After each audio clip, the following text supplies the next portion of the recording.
Hello friends, welcome back to my YouTube channel. आज हम देखेंगे मैनेजमेंट अकाउंटिंग का एक नया चैप्टर जिसका नाम है विचरण विश्लेषण। विचरण विश्लेषण में बेसिकली दो चीज़ें आती है, एक होता है सामग्री विचरण और एक होता है श्रम विचरण। तो आज की वीडियो रहेगी सामग्री विचरण रिलेटेड। सामग्री विचरण में भी दो चीज़ें आती है। सबसे पहला आता है कि जब एक ही प्रकार की मटेरियल सामग्री यूज्ड होती है तो उसके लिए सूत्र होते हैं। तो वो सारे सूत्र आज के वीडियोस में हम डील करेंगे। और जब एक से ज़्यादा प्रकार की सामग्री यूज होती है तो उसके लिए भी कुछ अलग से सूत्र है, वो मैं नेक्स्ट वीडियो में डील करूंगी।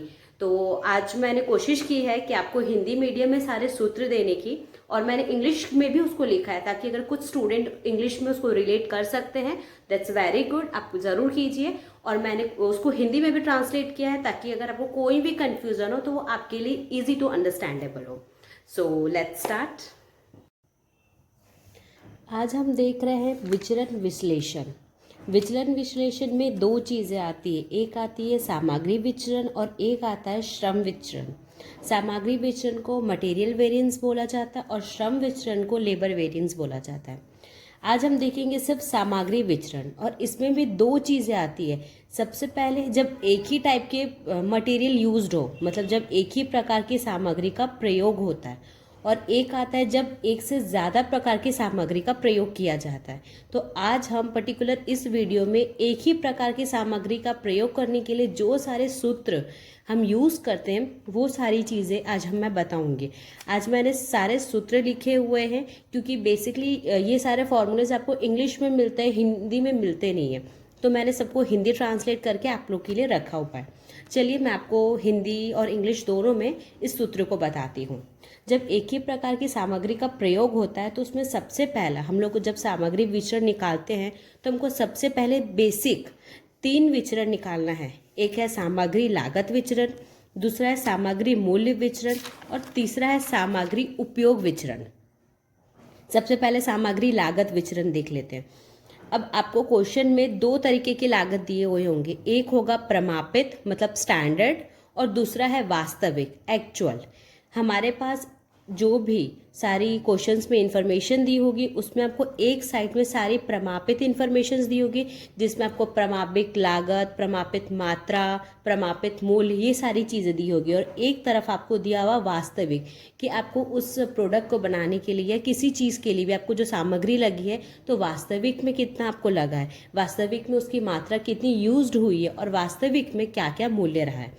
तो हम लोगों को सामग्री लागत विचरण निकालने के लिए उसका सूत्र है प्रमापित लागत माइनस वास्तविक लागत, mean standard cost minus actual cost. अब हम देखेंगे कि प्रमापित लागत कैसे निकाली जाती है। आपको पता होगा लागत में क्या होता है, तो हम लोग देखेंगे प्रमापित लागत। आप कॉस्ट कैसे निकालते हैं, हमेशा क्वांटिटी इनटू प्राइस करते हैं, मतलब कि आप मात्रा मल्टीप्लाई मूल्य करते हैं। कभी भी किसी भी चीज़ की नॉर्मल अगर आपको लागत देखनी होती है तो यहाँ पे भी हम सेम वही करेंगे। प्रमापित लागत की जगह पे आप लिख सकते हो standard quantity into standard price, मतलब प्रमापित मात्रा मल्टीप्लाई प्रमापित मूल्य, मात्रा से मूल्य को मल्टीप्लाई करेंगे हम।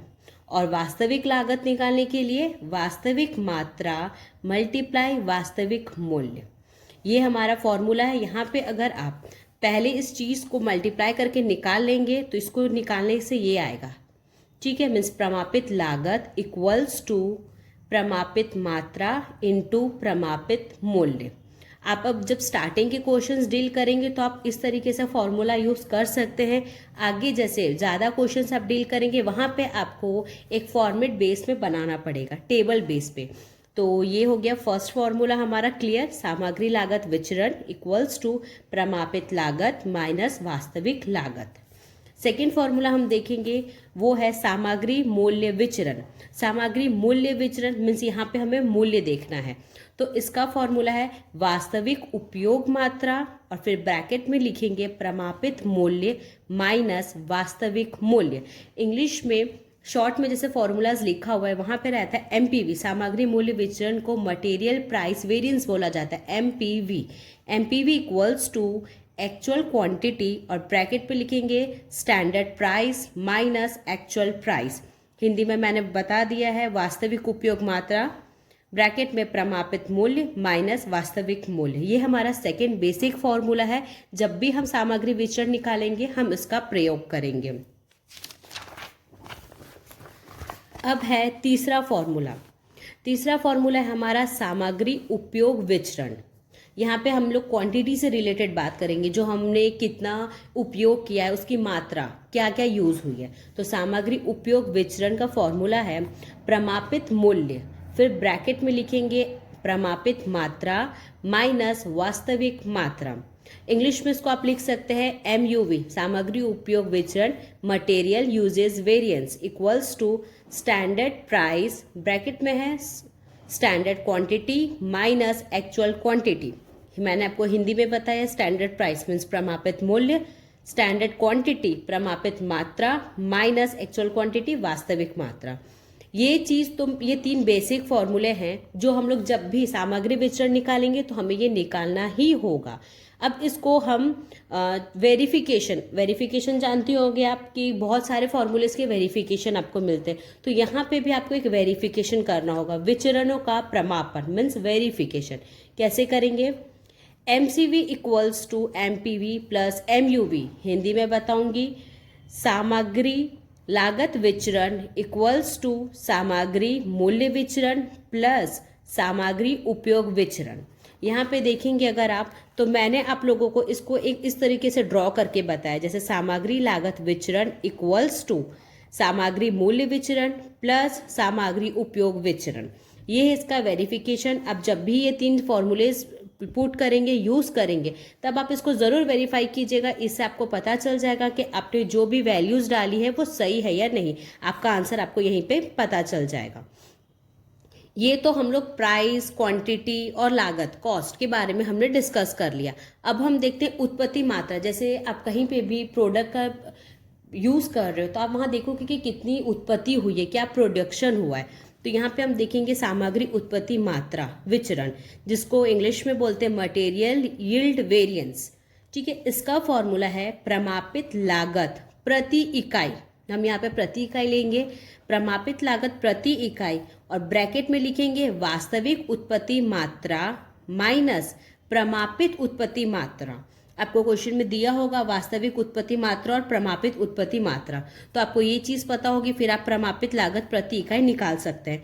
कैसे निकालेंगे वो भी मैंने बताया। पहले मैं आपको इसको इंग्लिश में बता देती हूँ। Material yield variance equals to standard cost per unit, bracket में actual yield minus standard yield. इस सूत्र में देखिए प्रमापित लागत प्रति इकाई हम कैसे निकालेंगे, तो इसका फॉर्मूला दिया हुआ है प्रमापित लागत डिवाइडेड बाय प्रमापित उत्पत्ति मात्रा, जिसको इंग्लिश में हम लोग बोलेंगे standard cost per unit equals to standard cost divided by standard yield. आपको स्टैंडर्ड यील्ड और स्टैंडर्ड कॉस्ट आप लोग को मैंने बताया कैसे हमने निकाला है। तो आई होप आप यहाँ तक आपको क्लियर होगा, क्योंकि इसके बाद जो मैं वीडियो बनाऊंगी उसमें मैं आपको एक से ज़्यादा प्रकार की सामग्री जो यूज़ होती है, तब हमको कौन से बेसिक फॉर्मूलेज यूज़ करना पड़ेगा, कैसे हम उस एनालिसिस टेबल को बना के दिखाऊंगी, फिर वो चीज़ मैं आपको सेकेंड वीडियो में बताऊंगी। ये शॉर्ट वीडियो आपको जस्ट फॉर्मूला बताने के लिए था, क्योंकि इंग्लिश मीडियम स्टूडेंट के पास इजीली फॉर्मूलेज मिल जाते हैं, पर हिंदी मीडियम के स्टूडेंट्स के लिए ये फॉर्मूलेज नहीं मिलते। तो आई होप अगर आपको कोई और डाउट्स होगा आप कमेंट सेक्शन में बता सकते हैं।